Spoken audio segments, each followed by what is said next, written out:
नमस्कार मैत्रिणींनो, मी अश्विनी मराठवाडा किचनमध्ये तुमचं मनापासून स्वागत आहे। आज आपल्या मराठवाडा किचनमध्ये मी चिली पनीर बनवलेला आहे।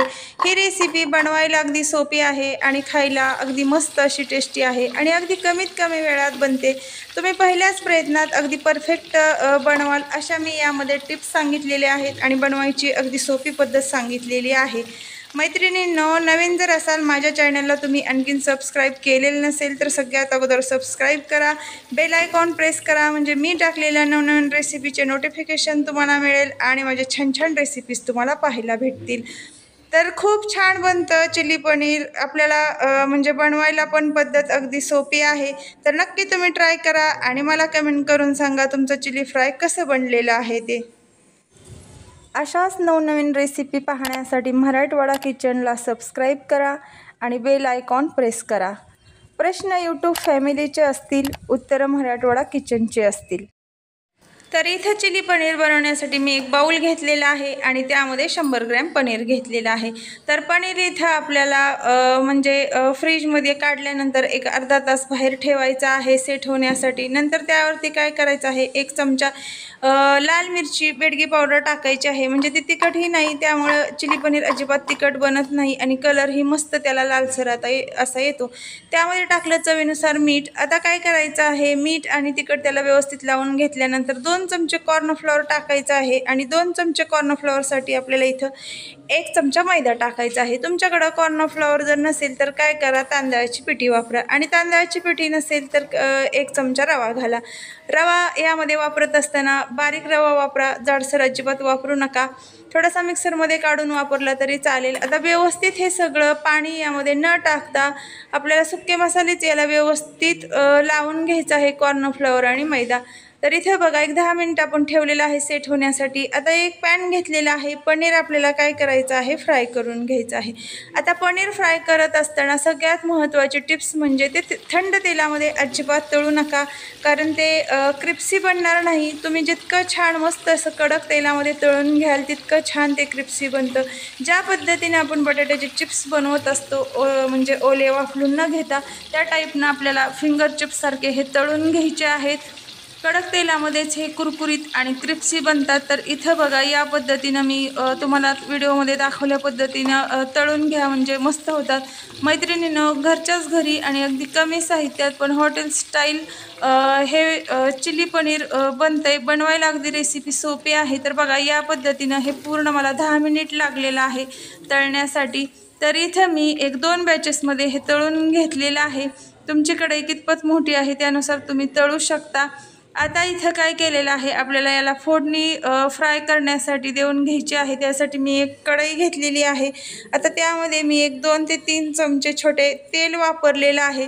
आता हा एक चायनीजचाच प्रकार आहे, त्यामुळे चायनीजच्या भरपूर प्रकारामध्ये म्हणजे जास्त प्रमाणात इथे लसूण वापरला जातो। तर एक बारीक करून मी एक छोटी वाटी लसूण वापरलेला आहे। त्यामध्ये टाकलेलं आहे 2 चमचे अद्रक, जाडसर अशी हिरवी मिरची मी कट करून टाकलेली आहे। 1 वाटी टाकलेला आहे जाडसर कांदा, त्यामध्येच 1 वाटी टाकलेला आहे जाडसर असं चिरून घेतलेलं चौकोनी पीसेसमध्ये टोमॅटो आणि त्याच पद्धतीने चिरून घेतलेली 1 वाटी शिमला मिरची वापरलेली आहे।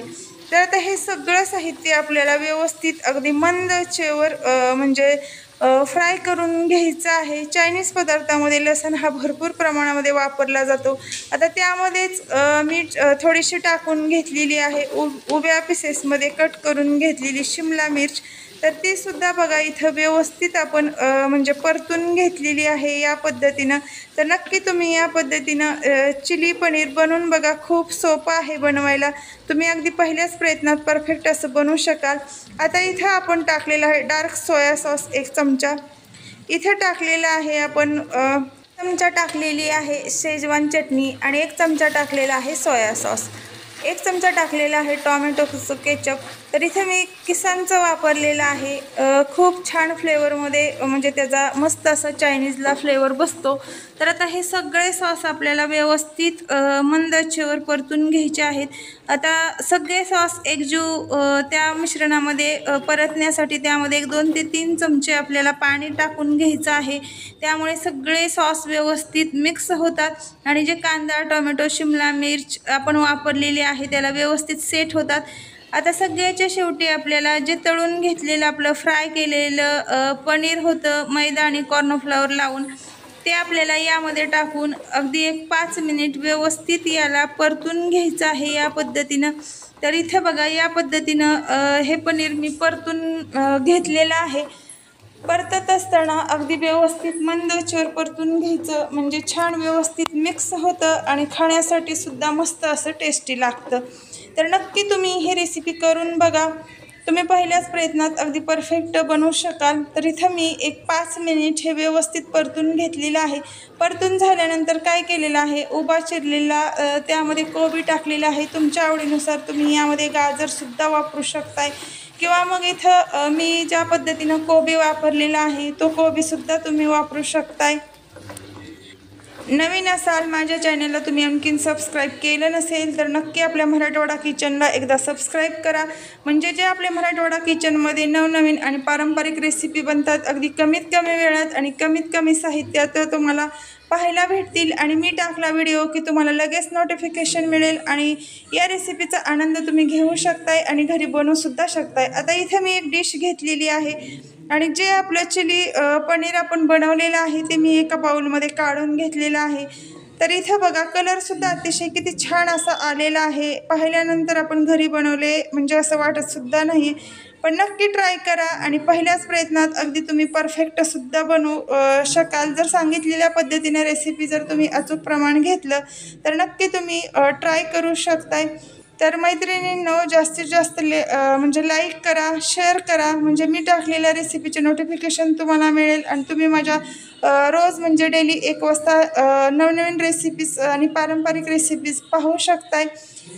तुम्हाला आपल्या मराठवाडा किचनमध्ये आणखीन कोणत्या चायनीजच्या रेसिपी पाहायला आवडतील ते सुद्धा मला तुम्ही कमेंट करून सांगू शकताय, किंवा इतरही वेगळ्या वेगळ्या रेसिपीज तुम्हाला कोणत्या पाहायला आपल्या मराठवाडा किचनमध्ये आवडतील ते सुद्धा तुम्ही कमेंट करून म्हणजे सांगू शकताय मला. तर मराठवाडा किचनमध्ये बनणाऱ्या रेसिपीज तुम्ही बनवून पाहत जा. खूप सोप्या असतात, अगदी कमीत कमी वेळात आणि कमीत कमी साहित्यात आपण बनवण्याचा प्रयत्न करतो. तर चला मग मैत्रिणींनो, भेटू आपण उद्या 1 वाजता अशीच काहीतरी नवीन चमचमीत आणि अस्सल चवीची म्हणजे मराठवाड्यातील पारंपरिक आणि नवनवीन रेसिपी घेऊन. तोपर्यंत बाय बाय.